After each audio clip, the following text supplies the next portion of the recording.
Alex Mozet, and welcome to Winner Take All, where we talk about the constant battle to fight back and win against big tech monopolies. We're going to start off with some up-and-coming tech startups that are taking the fight directly to the big tech monopolies. Not only is that a not-so-small company named Palantir, we've got the CEO of Palantir, Alex Karp, who's directly calling out some of the U.S. tech monopolies, and just did a great interview, which we're going to cover. Then you got some smaller up-and-coming tech startups in the social media and content space. Rumble, which has just announced their SPAC, and Trump SPAC are now doing deals together. Yes, they're now technically both public companies and collaborating against who? Big tech. So we're going to dig into that. On the big tech side of the aisle, there's this report out from The Information about Tim Cook signing a deal with China covertly. Of course, it's covertly, to invest $275 billion into China. And that's raising a bunch of questions. We're going to dig into that. So let's dig in. AI is going to rule the future of our information warfare battle with China. We're already in a war with China. And Alex Karp, CEO of Palantir, has some very choice words for U.S. big tech monopolies that are deciding to work with China, but not truly work with the United States and the U.S. government. You hear AI and ML used very closely, these letters used very closely together. Artificial intelligence and machine learning, that's what it stands for.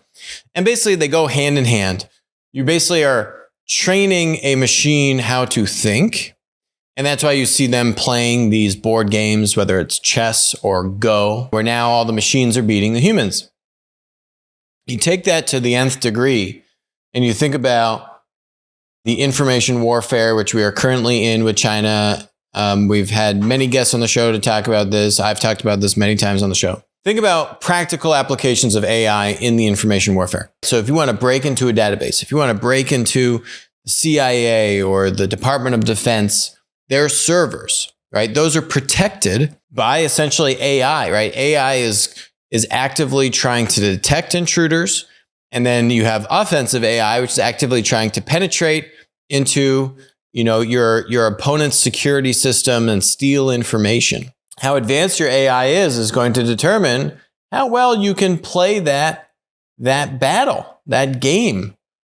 Who's going to be able to break into the server first? Who's going to be able to detect the intruder first and then prevent, some kind of a software attack, as an example. And so Alex Karp just did this interview where he's been calling them out for a long time. I love it every time he calls them out, but he kind of touches on this a little bit more in detail around exactly what he's getting at with what these U.S. tech monopolies are doing with China and are not doing with the U.S. So let's take a look. The last 20 years, the enemy, if you will, for the U.S. and its allies, which you have helped with, has been terrorism, anti-terrorism in particular. Increasingly, the conversation has moved away from terrorism in the Middle East and more towards China. What do you think about that, and what role do you think you have to play in it? Well, the public discussion has moved recently, but as you know from our many conversations, we've been very focused on what we've called the software war between America and its adversaries, where we believe, and as a company we've been saying for over a decade, this is not a conflict that's linear. So it's not like other conflicts where one country has a slightly better plane than another country has a slightly better boat than another. This is much more like what we saw in World War II, where one country develops a nuclear bomb and they set the rules. And we've been saying this in public, in policy circles for well over a decade, and because we've been saying it in public, we've been very focused on this in private for well over a decade. And a lot of the development on Palantir on the software end doesn't see the public eye for obvious reasons. But we've been very focused on what's generically called AI in the conflict or war setting for a long time, building on innovations we'd already built, the ways in which we work with data in bulk, and then data at the edge. And so as part of this conflict, our basic thesis was this is a winner-take-all conflict. the U.S. and its allies must have the best software in the world. We battled with Silicon Valley about this. Silicon Valley, I think, has changed somewhat. Name of the show. He's used it now a couple times. AI being a winner-take-all mechanism for warfare. Very interesting concept, right? And you think, well, okay, where is the network effect in AI? I don't know if there really is a true network effect. Sure, you could have access to more data and you can train the AI with, more information and more models. Maybe that compounds upon itself. I think what he's alluding to, and he doesn't actually specifically call it out in this interview, is actually what you would call quantum computing. It's basically a step function, just like his kind of analogy to a nuclear bomb. It's a step function, right? It's actually more binary, right? Do you have atomic weapon or not, right? Do you have quantum computing capability or not? And when you do have quantum computing capability, it brings you to a whole other plane of warfare, of capability to crack those algorithms and those passwords and those encrypted files and outmaneuver your opponent's moves. And every step of that AI-informed battlefield, which is now really runs the whole gamut of the spectrum of, but from kinetic to information warfare, has in some way either a hard dependency or an influence from AI. But when you can bring a step function level capability on AI, like quantum computing, which basically just means, if you have a supercomputer, it's saying like you got 100 supercomputers, right? If you've got a quantum computing capability, it's like you got 100 supercomputers compared to one supercomputer, right? It's you're in the Stone Age if you've got one supercomputer compared to 100. But it actually, honestly, the step function might be even greater. I'm not a quantum computing expert, but people that I know that know more about these kinds of things, this is the kind of stuff they're talking to me about kind of behind closed doors. And who's going to get to quantum computing first? And when you do, the AI capability that will unlock will be, his analogy, not mine, like having a nuclear bomb. You've been, though, very critical of other Silicon Valley companies that have stayed in China. A number of Silicon Valleys have left China. But what do you think of those that are still doing business in China? The biggest, of course, is Apple. We believe at Palantir, in full disclosure, if a company wants to work in an adversarial country, I just think they should work there and defend it. At Palantir, we have our views. Many times those views have been very controversial. We picked up and moved to Denver because our views were too controversial in Silicon Valley. We are an international business. We defend the U.S. government. This guy just said they had to move their business to Denver, Colorado, because it was too controversial to be based in San Francisco, in Silicon Valley, because they're pro-America. They are pro-working with the U.S. Department of Defense and our Western allies. It's ridiculous. You think, you wouldn't think this guy, right? Like you actually have to leave Silicon Valley. We have certain values we stand by. If you want to work in China or in any other country that is adversarial or not adversarial to America, you should disclose it and defend it. Our view, though, is slightly different. You should work wherever you can ethically justify internally and externally. However, if you do not work with the U.S. government, you should disclose why you're not working with the U.S. government and why you're working with other governments that are adversarial to the U.S. government. And that's been our position. We, of course, at Palantir are very proud to develop products that make the Western world stronger. And we hope that those products put us in a position where we decide what the ethics of the world will be. We, America and its allies, not just in America, right. And therefore influence the world in a positive way. Love that. What he's alluding to is going to be, one of our next topics around Tim Cook putting $275 billion into China. He's saying not only do you need to disclose and defend why you're working with an adversarial nation like China, but then you also need to disclose and defend why you are not working with the U.S. government. And that actually applies both ways with, unfortunately, I hate to say this, our large U.S. tech monopolies, right? There are a myriad of examples, which we've covered many times on the show, of them doing exactly that, working with China and then not working with the U.S. What you have to understand is that, okay, yeah, like Google is a prime example. Google wanting to launch a search engine in China and doing it covertly, but then canceling some of its, guess what, AI weapons programs with the Department of Defense. Google will say, oh, well, yeah, I mean, we still work with the Department of Defense, right? But are you actually working on the cutting edge stuff, on these kinds of things, right? On developing AI programs for military application. And that was exactly the kind of stuff that Sundar capitulated and caved to the Google powers that be that didn't want to work on those kinds of programs, right? And it's ridiculous. You got to have some kind of backbone as a leader to say, no, this is for a higher purpose. And even though we have a lot of employees that are either from the United States and are disgruntled with the state of political affairs in this country, or, you know what, we also have a lot of employees that are not Americans and, you know, might have differing opinions and interests and bias as to helping the U.S. Department of Defense. But these are ultimately U.S. tech companies. This is the best country in the world. We need to be setting those ethics, just like Alex Karp described.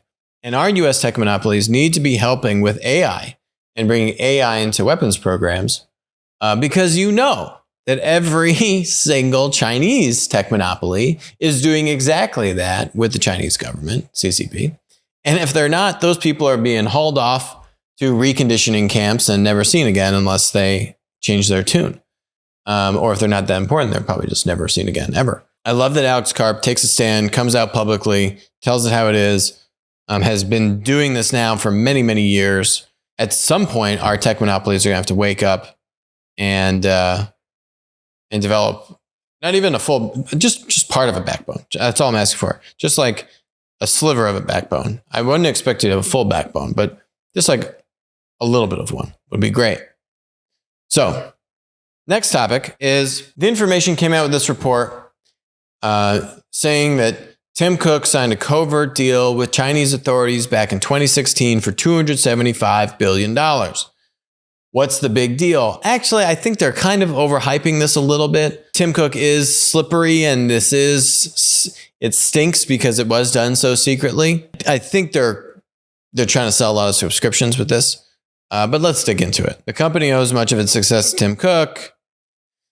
And years ago, he signed a secret agreement worth $275 billion. Talks about all the rigmarole that he had to do to woo the regulators, to woo the CCP, to capitulate to their ass and their desires, both from a standpoint of investing in regional economies, in giving China greater censorship control over apps, like removing LGBTQ apps from its app store, in bringing iCloud services and, basically data storage locally to China. I think the $275 billion number here is a little bit overblown in the sense that, to me, a big chunk of that dollar figure is going to creating manufacturing facilities in China, right? So Apple's going to say, hey, we're going to invest, right, $200 billion in creating these factories to make our iPhones. Is Apple actually cutting a check to the CCP for $275 billion? No, they're not doing that. Is a few billion of these dollars probably making their way into the coffers of some CCP regulators? Yes, that's probably happening too. Is it $275 billion? No. Is it 1%? Call it $3 billion? Yeah, it definitely could be. If not, could be a little bit more than that, frankly. So, all right, there's a lot of meat on that $275 billion bone. I do think you have to look at it with a grain of salt. But it does go to beg the question to say, where's the big investment in America, Tim Cook? Like, hey, it'd be really nice to have my designed in California laser etching back on my iPhone, which disappeared magically, probably right around the time all this stuff was going down in China. China was grumpy with Apple. And then, they just threw him a bone to say, well, we'll take the design in California thing off the back of the iPhone. No one likes to talk about the fact that that was just magically removed from the back of the iPhone. It was actually mentioned, buried deep in a New York Times article. We covered it on the show. I continue to cover it because every time I look at the back of my iPhone, I think of that. But no one else talks about this. right? No one else likes to talk about that our US big tech monopolies have sold Americans right down the river. And at the sheer threat of government intervention into their business abroad, boom, Tim Cook is making 3 trips in a year out to China, kowtowing with all the regulators, translating their reports into Mandarin, all these things, right? Quick, making investments into DD. That was also one of the nuggets in this, right? So they're now investing into Chinese companies, completely unrelated to Apple's business. Like DD was competing with Uber in China, and then Apple gave them $1 billion just to curry favor with the Chinese officials. Unfortunately, what you don't see is a willingness in this country, whether politically or self-motivated by the US tech monopolies, to bring manufacturing back here, to lobby politicians, to give them incentives to bring manufacturing back here, right? It's just simply not a priority. But when someone else forces the issue, watch how fast these executives move and cave at any just moral standing of where you want to do business and how you want to do business. And again, going back to the previous topic where we're talking about Alex Karp, Palantir, US tech monopolies deliberately not supporting the US DoD and military AI efforts over ethics issues, right? But they're more than willing to go to China, throw all their ethics and morals completely out the window, cave to every concession the Chinese government wants. But yeah, then somehow the ethics, really aren't a part of the conversation anymore. So it's funny how that works, isn't it? On the other end of the spectrum, to fight back against big tech monopolies, the battle for free speech platforms, content platforms, waging now a multi-billion-dollar battle successfully against the big bad tech content and social media platform monopolies. And they're making some progress. So we got a lot of stuff going on here. We got now $2 billion SPACs, Rumble and Trump's SPAC. Trump's new media platform and Rumble have a distribution deal. This one's kind of peculiar, and I will say that this actually is a little disconcerting to me in the sense that if you read this piece, Truth, which is Trump's social media platform, are going to use Rumble's infrastructure, their technology, their cloud distribution capability. So they're going to be a service provider, a tech provider to the president's Truth Social. So that's interesting. So I think they're basically saying, hey, it's like an AWS deal. Rumble's basically going to provide its AWS, its cloud storage, cloud infrastructure capability to Truth Social. The thing with Truth Social is that it's really they're building this business from scratch, which is a little nerve-wracking for now a SPAC worth $2 billion. Yeah. Most of these SPACs open at like $10 a share. It popped up to $170 a share at peak mania when it first was announced, and it now has since raised $1 billion pipe. A little bit to be concerned about. So you got a multi-billion-dollar company here. They're building a product from scratch. Now, Trump was the most popular user on Twitter, well documented. He didn't have the most followers, but he had the most engagement. So he's like top 5 for followers, but he had by far the most engagement. Twitter, other social media, Facebook, etc., banned him completely inappropriately, just like they've been banning inappropriately many other political actors, but also non-political. Just anyone they disagree with now, they just ban. It's completely ridiculous. And has led to the rise of alternative free speech content platforms like Rumble and now what Trump is doing. Ultimately, I think Trump's SPAC here should probably just end up buying one of one of my other 5 oxymorons. I covered it many, many months ago. Rumble was one of my 5 oxymorons. So was Odyssey, which took a shot at Rumble here. Congratulations to Rumble on going public. Everyone knows publicly traded companies are consistently great on free speech. Just look at Google, Facebook, and Twitter. LBRY is very cool content, kind of YouTube platform built on the blockchain. Odyssey is one of them. but it's not a social media platform. That's the only rub, right? Like Odyssey and Rumble are close comps. So is YouTube. Those three are close comps. But then you have Gab.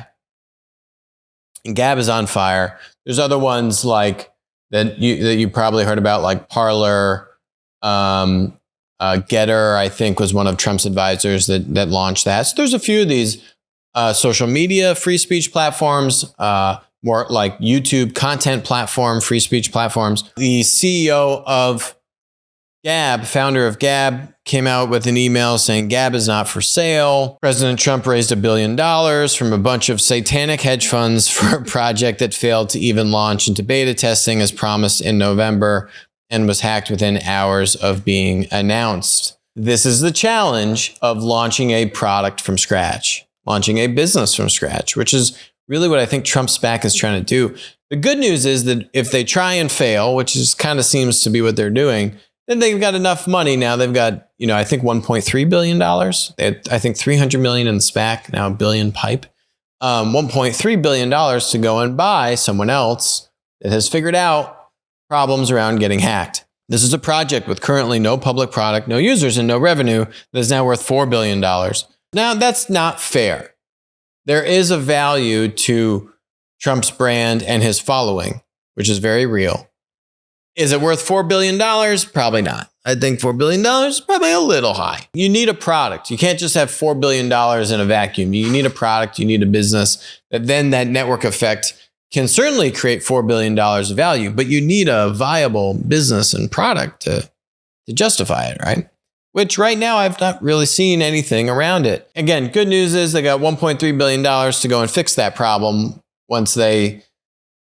if they kind of come to the realization that it's really hard to build this business from scratch. So if I had $1.3 billion and I was Devin Nunes, so also in other news now, Devin Nunes, the congressman from California, has left Congress and is now going to be the CEO of Trump SPAC. This guy's a politician, not a businessman. But Trump values loyalty, and now Devin Nunes is here. So if I was Devin Nunes, what would I do? These other social media platforms, which is really what Trump is angling for. He wants a social media platform. He doesn't want a content like platform like a Rumble, which is why they're willing to do this deal with Rumble, because I don't think they see it as competitive, right? They see it as YouTube. They don't see it as social media. They want social media. They want like the Twitter, the tweets, right? That kind of interaction model. The problem is the other free speech platforms have built themselves on top of AWS. They have built themselves, making iPhone apps and Android apps. So they've built themselves on top of the exact tech monopolies that have now censored Trump, that have censored many conservatives, that have censored many people just because they talk about things that the tech monopolies don't approve of. So how do you buy a business that has these inherent technical vulnerabilities? Honestly, that does bring me back to Gab. Gab has built its own tech stack. They've built all their own server infrastructure from scratch, which is extremely impressive. And they are a social media platform. Now, the challenge is you go read this guy, Andrew Torba's email, and the title of the email is Gab is not for sale. For those of you who've been following along, Gab refused to entertain the censorship demands from Trump's team earlier this year. We also refused to sell any part of Gab or access to Gab's data to Trump's team. Torba said Kushner and his cronies tried to get Torba to sell out and compromise on Gab's free speech policies, suggesting that Gab clean up their image. Defending free speech at all costs, even at the cost of Trump joining Gab, is why Gab is the #1 alternative technology platform on the internet and growing fast. I actually think this is a true statement. While we have specialized in free speech for 5 years now, free markets inevitably developed anywhere that free speech is protected. It's exactly what's happening on Gab right now. They don't have an iPhone app. You can't access this on an iPhone. You got to understand that, right? You think about, you flick open Instagram, Facebook, I get push notifications, right? I get nice seamless scrolling. I'm automatically logged in. That doesn't happen on mobile web. It's a completely more muted, less delightful user experience. Remember that's why apps blew up. Remember, like 10 years ago, whatever it was, 15 years ago, when all these phones were coming out, the battle between mobile web apps HTML5, remember that? And smartphone apps. Guess who won? Smartphone apps. Mobile web is nice, but it is no substitute for a sleek iPhone or Android app. Yet these guys have built a business on a shoestring budget. I actually think they're probably profitable now with this advertising service he's talking about. And look, top 1500 website. I mean, it's insane. The traffic is insane. Actually, sorry, that's global. Number 687 in the United States. Global 1500. Number 687 in the United States. It's bonkers. This is not an alternative niche social media site, which is what the mainstream media will want you to believe. This is a movement. I've been calling it for many, many months, basically this whole year, and in advance of that, saying that, we need less censorship, not more. And I went on Bloomberg, said the same thing just a few months ago, just maybe like a month ago, 2 months ago. So, I mean, this is powerful stuff. Money isn't interesting to me. Free speech is. This isn't about money. It's about the future for my children and yours. It's about reclaiming our country and protecting our home. I don't know if they would do a deal with Trump's SPAC. So I actually don't know. I actually don't know what you do. I know you got a bunch of cash sitting around. I don't know. Now, the other thing Torba points out is that Rumble changed its terms and conditions to ban hate speech and anti-Semitism. Basically, what these words are, you say, oh yes, banning hate speech, good thing. You don't want hate speech. Yes, of course. You don't want hate speech. Problem is that this is the same, and Torba points it out. These terms of service mirror that of the big tech platforms, right? Big tech platforms say the same thing. Oh, well, we don't want hate speech. But then they censor. It gives them very a broad interpretation that they get to decide what is considered hate speech, which a lot of people would probably say, no, you know what? I should be able to talk about this. And you've certainly crossed that line. Big tech has. He's saying Rumble is updating their terms and services and is positioning themselves to censor, despite what the CEO is saying, which CEO of Rumble is saying, well, we are a free speech platform. But then why are they changing their terms and conditions to give them more optionality to bring down speech rather than less? Seems kind of peculiar, right? So going back to this deal is a little bit, I think this deal is good for Rumble. A little bit concerning in terms of Truth Social and what are they building over there and how's that going to work. It's big money. It's great. Taking the fight to the big tech monopolies, to the content platforms, to the social media platforms. This is a big strategic error that they have made time and time again. They've just doubled and tripled down upon it to be more censor friendly rather than less. All right, that's it for us today on Winner Take All. Thank you very much for joining us, and I'll talk to you soon.